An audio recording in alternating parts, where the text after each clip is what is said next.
मित्रों, महाभारत की रचना महर्षि वेदव्यास ने और इसे लिखा भगवान गणेश ने था। जब कौरवों और पांडवों के बीच युद्ध शुरू होने को था तो अर्जुन के विषाद को दूर करने के लिए श्री कृष्ण ने गीता का उपदेश दिया था।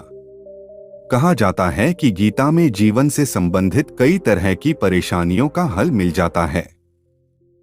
आज के दौर में कोरोना महामारी के चलते लोग काफी ज्यादा परेशान हैं, जिस कारण डिप्रेशन यानी अवसाद की बीमारी भी बढ़ती जा रही है।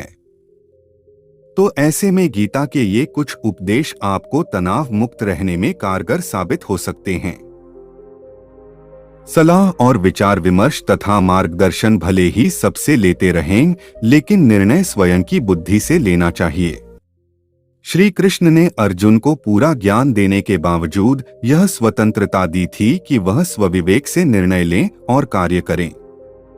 पराश्रित नहीं स्वाश्रित होने का आह्वान कर व्यक्ति को स्वावलंबी एवं आत्मनिर्भर बनने का संदेश दिया है। तब 3 प्रकार के बताए गए हैं: शरीर, वाणी और मन। तीनों का उपयोग लोकहित में करना चाहिए। वाणी मनुष्य की सबसे अच्छी मित्र है। इससे व्यक्ति सारे संसार को अपना मित्र बना सकता है या शत्रु बना सकता है। अतः बोली की महत्ता, शब्दों का प्रभाव और वाणी को नियंत्रित और मर्यादित रखें। किसी भी संकल्प को पूरा करने के लिए मन का स्थिर और अचल होना आवश्यक है। उद्देश्य प्राप्ति के लिए हमें निरंतर प्रयासरत रहना चाहिए। मन को बार बार अन्य बिंदुओं से हटाकर अपने लक्ष्य पर केंद्रित करने की प्रक्रिया को दोहराते रहना चाहिए।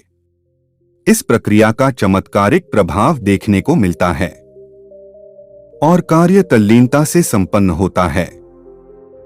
इसलिए लक्ष्य के प्रति रुचि जागरूक करना चाहिए।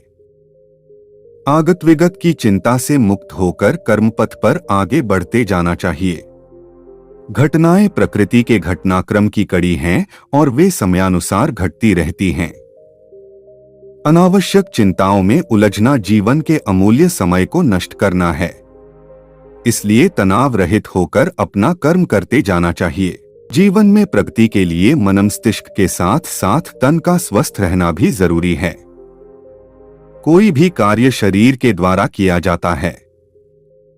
यदि शरीर अस्वस्थ है तो वह कभी भी कोई कार्य नहीं कर पाएगा। अतः शरीर साधना बेहद जरूरी है। भगवान श्री कृष्ण अर्जुन से कहते हैं कि हे अर्जुन, कर्म करने में तेरा अधिकार है। उसके फलों के विषय में मत सोच।